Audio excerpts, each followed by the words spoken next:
Salut tout le monde, j'espère que vous allez bien. On se retrouve aujourd'hui pour ma deuxième vidéo. D'ailleurs, je tiens à vous remercier pour tous les likes, tous les visionnages que j'ai eus.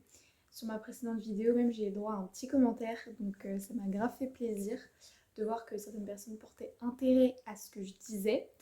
Donc si ça continue de vous intéresser, me voilà pour une seconde vidéo où je reste sur du classique, c'est-à-dire que je vais vous présenter mes livres préférés parmi ma bibliothèque. Donc il y en a quelques-uns que j'ai sélectionnés qui sont des livres que j'ai vraiment beaucoup aimés, et donc je vais vous expliquer tout ça dans cette vidéo. Donc j'espère que ça va vous plaire et puis c'est parti.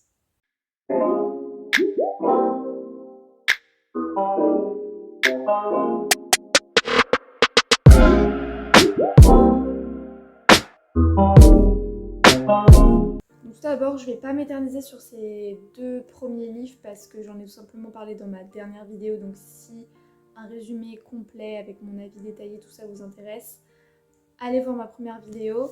Mais ouais, c'est deux livres que j'ai lus récemment et que j'ai directement inclus en fait dans mes livres coup de cœur. Donc on a tout d'abord Les choses humaines de Karine Thuil. Donc j'ai beaucoup aimé surtout l'aspect... finalement la critique un petit peu indirecte qui a été effectuée par l'autrice. Et La librairie de Téhéran également. Ce livre, je m'en remets toujours pas qu'il soit si beau quoi. Donc de Marjane Kamali. Voilà, pareil, pour ceux qui s'intéressent, ça se passe en Iran, histoire d'amour, intrigue historique. Ça va vous plaire. Donc tout d'abord, on va commencer par un petit livre anglais. D'ailleurs, c'est le seul que j'ai à vous présenter. Donc pour ceux qui n'aiment pas lire en anglais, vous inquiétez pas, ça va passer vite. Nous avons Normal People de Sally Rooney. Donc vous connaissez peut-être la série, puisque le livre en fait a été adapté en série. D'ailleurs la série, je la recommande également, j'adore cette série. Elle est fidèle au livre, vraiment. Et je l'ai même vue avant de lire le livre. Sacrilège! Je trouve que c'est pas plus mal parce que ça m'a permis de visualiser en même temps la série et d'associer donc la cinématographie aux scènes dans le livre. Du coup, c'était encore mieux. Enfin bref. Donc ici, on suit deux personnages donc adolescents, Marianne et Connell, qui se connaissent du lycée, donc ça se passe en Irlande. En fait, on a deux personnalités assez complexes et un petit peu différentes. D'un côté, on a Connell qui, lui, donc au début, en tout cas du roman, donc ça se passe, ils sont au lycée. Puis après, plus tard, on va aller voir évoluer et il rentre à l'université. Donc ça suit sur plusieurs années leur relation.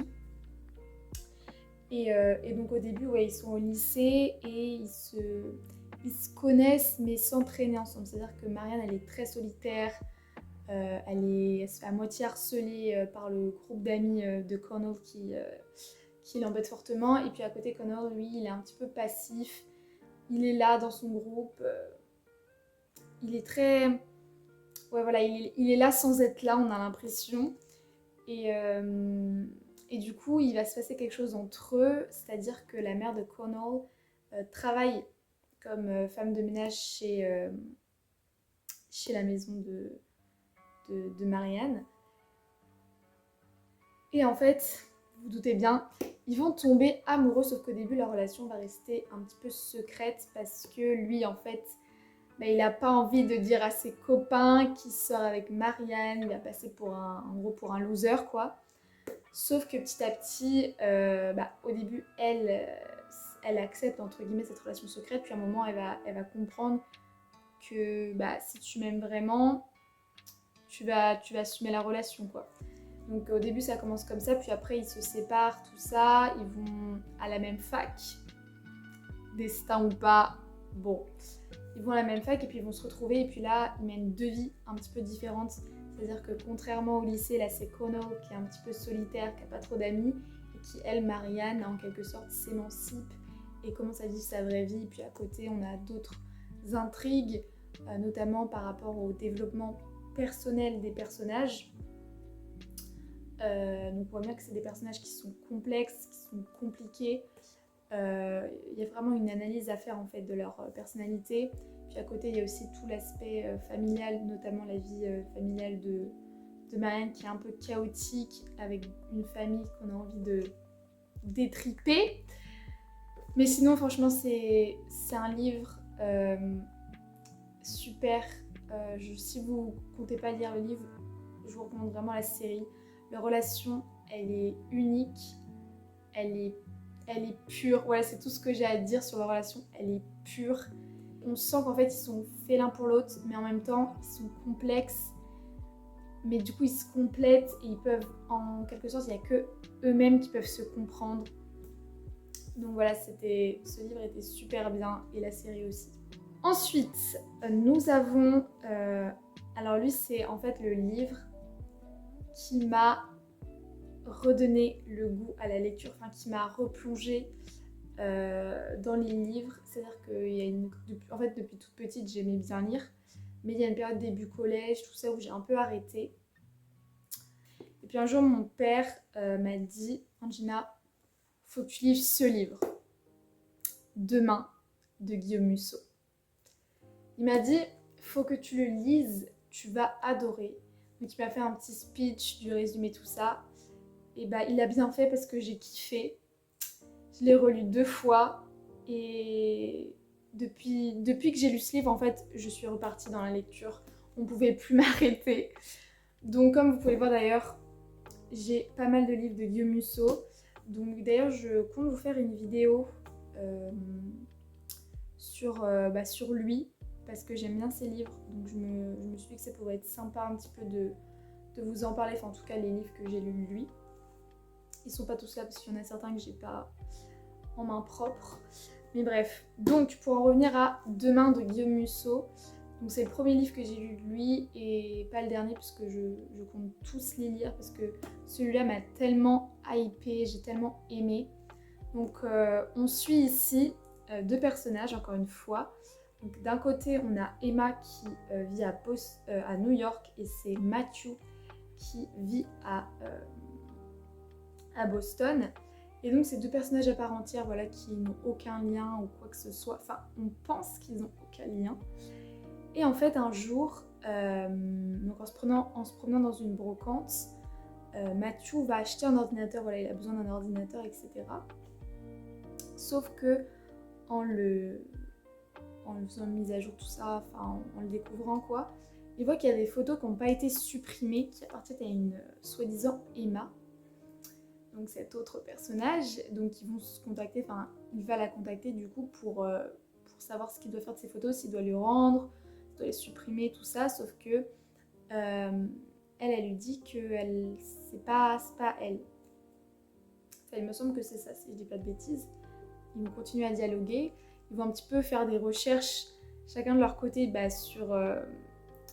sur l'autre, ils sont un petit peu intrigués. Et puis petit à petit, donc ils font connaissance tout ça à travers des échanges de mails. Et puis un jour, ils se donnent rendez-vous, donc à un restaurant à une heure précise, à une date précise, tout ça, pour donc se voir.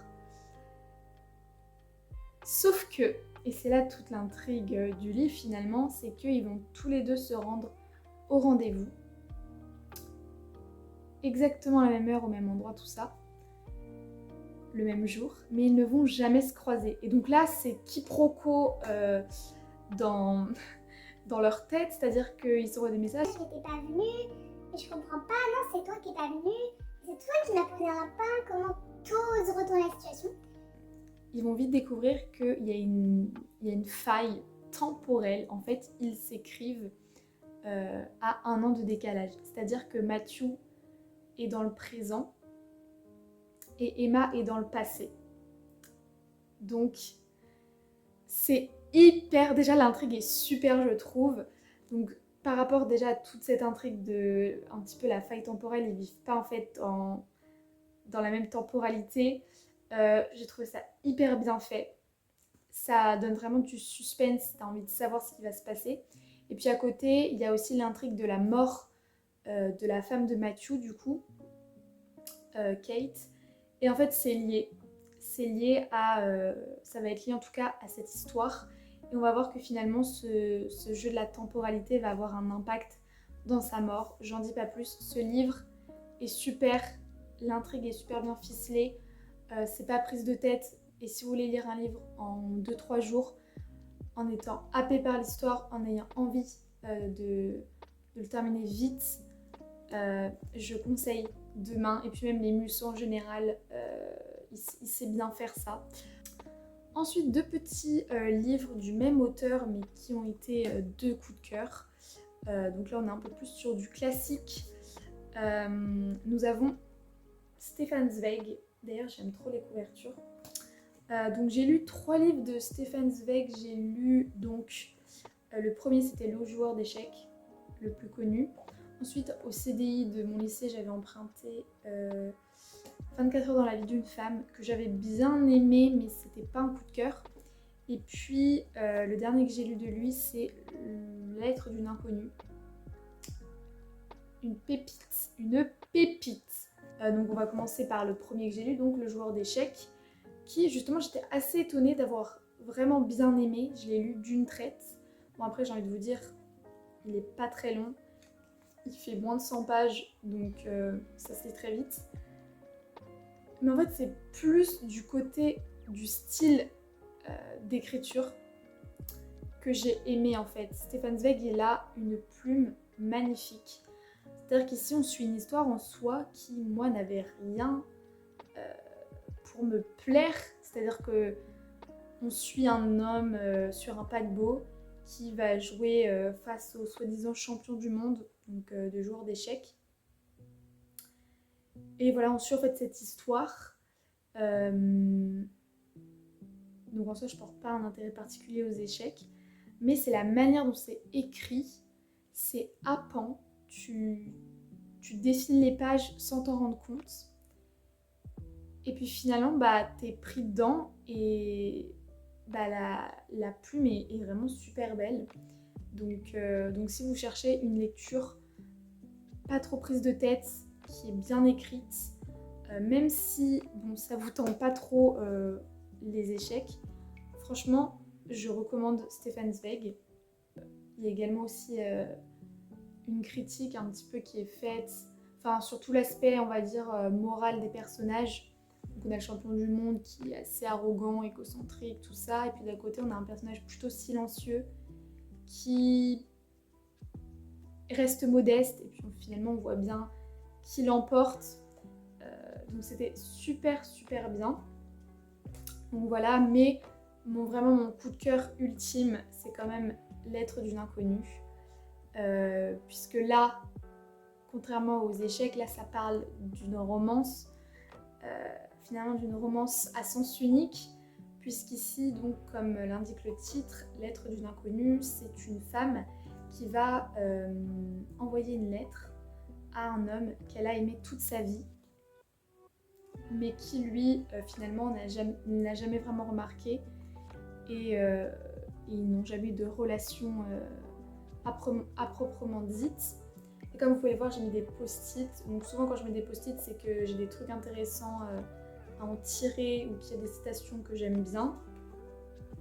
Donc je vais vous en donner quelques exemples pour un petit peu vous donner envie. Attention, moment cucu, c'est parti. Daigne, je t'en supplie, ne pas te fatiguer d'entendre parler de moi pendant un quart d'heure. Moi qui toute une vie ne me suis pas fatiguée de t'aimer. Bref, c'est quelques exemples parmi en fait toute cette œuvre qui en soit un chef-d'œuvre. C'est une ode à l'amour, vraiment, même si c'est un amour un peu du coup impossible, qui ne s'est pas vraiment produit. Mais en fait, toute la nouvelle, ça prend la forme de la lettre en fait. Ça constitue la lettre de cet inconnu qui, depuis le moment, la première fois où elle a vu cet homme et qu'elle est directement tombée sous le charme, et puis ça s'est développé en un amour inconsidérable pour lui. En fait, elle lui fait voilà une éloge, en même temps un blâme, puisque il ne s'est pas rendu compte de cet amour. Il ne l'a pas gardé en mémoire, parce qu'à un moment, quand ils se sont retrouvés en quelque sorte plus vieux, parce qu'en fait, cet homme, c'était son voisin dans son immeuble, Sauf que elle, c'était une petite fille et lui, c'était déjà un homme. Enfin, je sais plus exactement il avait quel âge, mais il avait plus de la vingtaine, quoi. Donc elle voit un peu une admiration pour lui. Et puis un jour, elle a dû déménager, donc ils se sont perdus de vue. Et puis elle l'a jamais oublié, elle l'a toujours eu en mémoire. Et puis un jour, elle l'a retrouvé dans la rue, dans un bar, et ils ont eu une relation, tout ça. Mais c'était quelque chose d'assez frivole, enfin, c'était pas quelque chose de concret. Pour lui en tout cas, mais pour elle, voilà, elle s'en rappelait de lui depuis des années. C'était vraiment l'amour de sa vie, mais il ne l'a jamais su. Et donc on peut quand même comprendre un petit peu en étonnement. C'est-à-dire que cet homme, qui est donc maintenant à la fin, enfin au début du roman et à la fin de ce roman, est vieux donc. Il a fait sa vie, voilà, il reçoit cette lettre de cet inconnu qui lui raconte finalement l'amour qu'elle a eu pour lui. On peut comprendre que c'est assez déroutant quand même. Mais vraiment ce livre est super beau. C'est vraiment magnifique, c'est poétique. Je recommande fortement. Donc je vous présente le portrait de Dorian Gray de Oscar Wilde, qui est un homme, en tout cas au début du roman, parce que bon à la fin c'est plus trop ça, qui est un homme vraiment dans l'innocence. Donc c'est un beau jeune homme qui un petit peu ne connaît pas trop les vices de la société, comme je vous l'ai dit, très innocent, voilà, une personne d'une moralité en quelque sorte un petit peu parfaite, qui donc justement va fasciner un peintre. Donc le nom du peintre, bon c'est pas un détail très important, il s'appelle Basile, voilà. Donc ce Basile-là est un peintre qui cherche vraiment le chef-d'œuvre, et donc quand il va voir cet homme Oscar Wilde, non ça c'est l'auteur, Dorian Gray, il va être fasciné par sa beauté, vraiment il va être en admiration complète et il va lui dire toi je te veux pour ma peinture, pour mon portrait, et donc il va le peindre. Et donc à côté on a aussi le personnage de Lord Henry qui lui est un aristocrate qui on va dire va un petit peu entraîner Dorian Gray dans sa chute finalement. C'est un peu lui à l'origine de tout, puisqu'ils vont se rencontrer donc par le biais du peintre, ils vont devenir amis, etc. Et c'est un petit peu Lord Henry qui va remettre en question l'image qu'avait Dorian Gray de la société, en lui montrant que finalement tout ça n'est qu'apparence et que la réalité est beaucoup plus cruelle. Et donc petit à petit en fait on va suivre la déchéance du personnage de Dorian Gray qui va un petit peu sombrer dans un personnage détestable avec des mœurs très corrompues finalement. Il va un petit peu chavirer de l'autre côté de la société. Donc la particularité de ce roman qui en fait un petit peu aussi l'intrigue, c'est tout simplement l'aspect du portrait. C'est-à-dire que Dorian Gray, au fur et à mesure, il va porter une importance cruciale à son apparence. Et donc, le portrait qui a été fait de lui va vieillir. En fait, il a son portrait en quelque sorte maudit. C'est-à-dire que son image à lui, dans la vraie vie, ne vieillira jamais. Donc, il va toujours rester un bel homme, rayonnant, jeune, magnifique, tout ça. Mais par contre, c'est son portrait qui va prendre cher, puisque c'est son portrait qui va vieillir. Et donc, à la vue de ce portrait, un jour, quand il va voir l'horreur du portrait, qui à l'origine était vraiment magnifique, il va avoir un choc, et puis il va se passer évidemment quelque chose que je ne vous révèle pas, sinon je vais vous raconter la fin du roman. Mais ce livre est vraiment super, il est esthétique. Il y a aussi un rapport à l'art omniprésent. Donc voilà, mais il est très bien écrit. C'est un classique, mais qui se lit très facilement. Je vais vous lire des petites citations que j'ai surlignées. Par exemple, ce qu'il y a de plus ordinaire devient exquis si on le cache.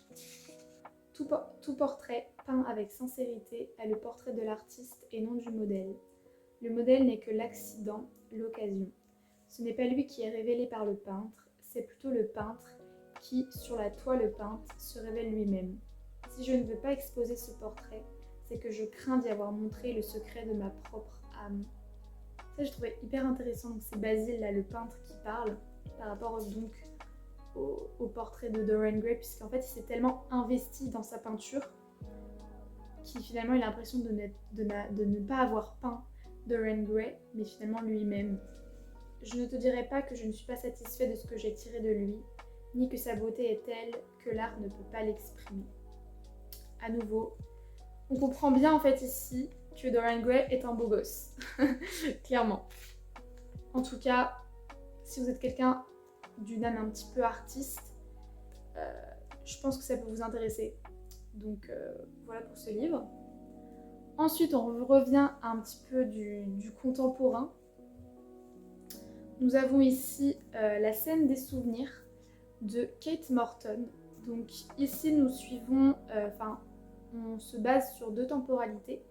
Donc d'un côté, ça se passe en 2011 à Suffolk en Angleterre, et de l'autre, on revient en 1941, donc en plein pendant la Seconde Guerre mondiale à Londres. Et en fait, on suit un petit peu ici le destin d'une famille, ou plutôt d'une mère et de sa fille, puisque donc dans le présent, Laurel Nicholson, c'est une célèbre actrice qui va se rendre au chevet de sa mère qui est un petit peu malade, mourante, tout ça. Et en fait, en parcourant dans la chambre, elle va tomber sur un album photo avec une photo de sa mère qu'elle n'a jamais vue en présence d'une autre femme dont sa mère ne lui a jamais parlé. Et donc elle va commencer un peu à se questionner et finalement elle va voir que cette femme a eu un impact dans la vie de sa mère Dorothy. Et donc ça va être un petit peu une sorte d'enquête qu'elle va mener. Et donc cette enquête, elle se ficelle avec donc l'intrigue au passé, donc en 1941, où là on va suivre la vie donc de Dorothy, ses chamboulements, puisque donc ça se passe en plein pendant la Seconde Guerre mondiale, donc forcément il y a un contexte historique assez dévastateur. Et en fait, ce livre, déjà moi tout l'aspect Angleterre, intrigante de temporalité à la fois dans le présent et pendant la Seconde Guerre mondiale, j'adore. C'est-à-dire que d'un chapitre à l'autre, on suit la mère et la fille. Et donc surtout la fille qui est à la recherche finalement du passé de sa mère qu'elle ne connaît pas trop. Sa mère n'a pas trop révélé qui elle était pendant son enfance. Et donc ça va un petit peu intriguer sa fille et finalement aussi les autres frères et sœurs. Mais c'est surtout le plot twist final. Oh là là, je m'y attendais tellement pas, c'était excellent. Comme je vous l'ai déjà dit, je suis une adepte des retournements de situation, j'adore ça. Et donc, surtout quand c'est bien fait, donc là, c'était super bien fait pour le coup. Parce qu'en soi, l'histoire, c'est un petit moment que je l'ai lu, donc je vous avoue que c'est pas tout frais dans ma tête. Enfin, je me rappelle du retournement de situation, tout ça. Mais exactement, je pourrais pas vous en dire plus, mis à part que ouais, ça suit, on va dire, une histoire de famille et les secrets de famille, voilà, surtout ça. Donc si ça vous intéresse, tout ce genre de trame un petit peu, je pense que ce livre vous plaira. Je vais vous parler d'un auteur qui ne m'a, en tout cas pour les 3 livres que j'ai lus de lui, ne m'a jamais déçue. On remarque peut-être un petit peu pour le tome 3, donc c'est une trilogie que vous connaissez peut-être, Nicolas Beuglet. Et donc pour mes livres préférés, je vais vous parler des 2 premiers tomes, parce que le 3e tome, L'île du diable, pour moi, était un petit peu le tome de trop. Il aurait pu s'arrêter aux 2 premiers, ça aurait été suffisant, même s'il était bien, mais ça n'a pas été un coup de cœur. Dans le tome 1, on suit donc l'inspectrice Sarah Geringen, qui donc est une inspectrice, donc ça se passe à chaque fois en Norvège. Donc déjà, les adeptes des pays froids, c'est pour vous. Et donc dans ce tome 1, ça se passe dans un hôpital psychiatrique, proche de la capitale Oslo. Et en fait, il y a eu un drame, c'est-à-dire qu'il y a un patient qui est mort. Donc on croit d'abord à un suicide et en fait il est mort dans le mutisme en quelque sorte, avec un chiffre, donc 488, gravé sur son front. Et donc il est mort comme si en fait il avait voulu prononcer quelque chose, mais qu'il était resté dans un mutisme complet. Sarah, elle va avoir pour responsabilité, donc logique, c'est une inspectrice, de résoudre cette affaire. Et c'était super bien ficelé. C'était hyper prenant. Vraiment, ces 2 premiers tomes, je les ai lus en un temps c'était très rapide. C'est-à-dire que j'avais tout le temps envie de savoir ce qui allait se passer. Mais ça, c'est souvent avec les polars, ça fait ça. En tout cas, pour moi, j'aime beaucoup. Et on arrive à un tout autre truc à la fin. Je m'y attendais tellement pas. L'auteur est parti loin quand même, je vous l'avoue. Donc des fois, ça peut paraître un petit peu irrationnel, mais il faut être dans le truc, faut mettre ça de côté. C'était vraiment super bien fait, en plus il y avait de la documentation, c'était intéressant. À côté, donc l'inspectrice va rencontrer un autre personnage, donc Christopher, qui, on va vite s'en rendre compte, a aussi un rôle, va avoir un rôle dans l'enquête, puisque son fils a lui, et ils vont se rencontrer, puisque le fils Simon va disparaître. Donc Sarah va aussi être mêlée à ce côté-là. C'était hyper bien fait, très prenant comme je l'ai dit. Un retournement de situation aussi, on ne s'y attend pas. Donc au début, quand je l'ai lu pour la toute première fois, enfin en tout cas pour le premier tome, puisqu'à l'origine je savais pas que c'était une trilogie, j'avais adoré, je me suis dit celui-là c'est un de mes livres préférés pour sûr, génial. Et puis quand j'ai lu le tome 2, bon, il a peut-être été détrôné pour le coup. Le tome 2, mon préféré. Il n'y a pas de débat. Donc là, c'est complot. Pareil, ça se passe donc en Norvège. Et ici, l'histoire, donc c'est à nouveau l'inspectrice. Hein, on suit toujours la même inspectrice, Sarah Geringen, avec son acolyte Christopher, qui donc vont s'installer ensemble dans un petit coin reculé en pleine nature. Et puis elle va être appelée, donc, alors qu'elle sort de l'enquête du cri, elle va encore être appelée pour une nouvelle enquête, donc elle n'a jamais le temps de souffler, la fille quoi. Et dans cette enquête, en fait, ça se passe, donc comme vous pouvez le voir, au bord d'une falaise, sur un manoir, tout ça, donc l'endroit bien lugubre. C'est le corps de la première ministre de Norvège qui est retrouvé. Une mise en scène assez macabre et assez bizarre. On voit bien qu'il y a une volonté ici du tueur de faire entendre un message, puisque sa mort est donc mise en scène de manière étrange. Ça semble être un petit peu un rituel en lien avec des mythes un petit peu ancestraux. J'en dis pas plus, c'était super bien. Là, comme l'indique le titre, il y a un gros complot qui se fait par rapport à la première ministre. Il y a aussi majoritairement, aussi évidemment, des résonances féministes, puisqu'il y a toute une intrigue donc par rapport à cela, à la femme qui prend un petit peu le pouvoir par rapport à l'homme. Enfin, c'était super bien. Vraiment, à nouveau, beaucoup de documentation, de recherche, d'imagination aussi, et encore une fois, un retournement de situation auquel on ne se doute pas. Donc je trouve que Nicolas Beuglet, sur ce coup, sait vraiment bien y faire pour donner envie au lecteur de poursuivre sa lecture et surtout de l'étonner à chaque chapitre. On a envie de défiler les pages sans s'arrêter, donc ça je trouve que c'est un peu le but d'un livre. Donc sur ce coup il réussit très bien. Donc ouais, mais vraiment je vous recommande vraiment cette trilogie qui est vraiment très bien faite, en tout cas de mon avis personnel. Donc voilà, j'espère que cette seconde vidéo vous aura plu. Encore une fois, petit speech de fin assez classique. N'hésitez pas à me laisser un petit commentaire, que ce soit pour me donner votre avis, pour me donner des conseils encore une fois, me faire des recommandations comme je vous l'ai dit en début de vidéo. Si vous avez lu un des livres que je vous ai présenté aujourd'hui, n'hésitez pas à me donner votre avis aussi, comme ça on pourra échanger. Évidemment, si vous avez des idées de prochaines vidéos aussi, n'hésitez pas. Je suis jamais à court d'idées, quoi. Autant en avoir trop que pas assez. Et puis aussi, n'hésitez pas à me laisser un petit like, histoire de me motiver à continuer, même si je vous avoue que... Je suis motivée à bloc. Donc voilà, j'espère que cette vidéo vous aura plu. Et puis, je vous dis à très vite pour une prochaine vidéo.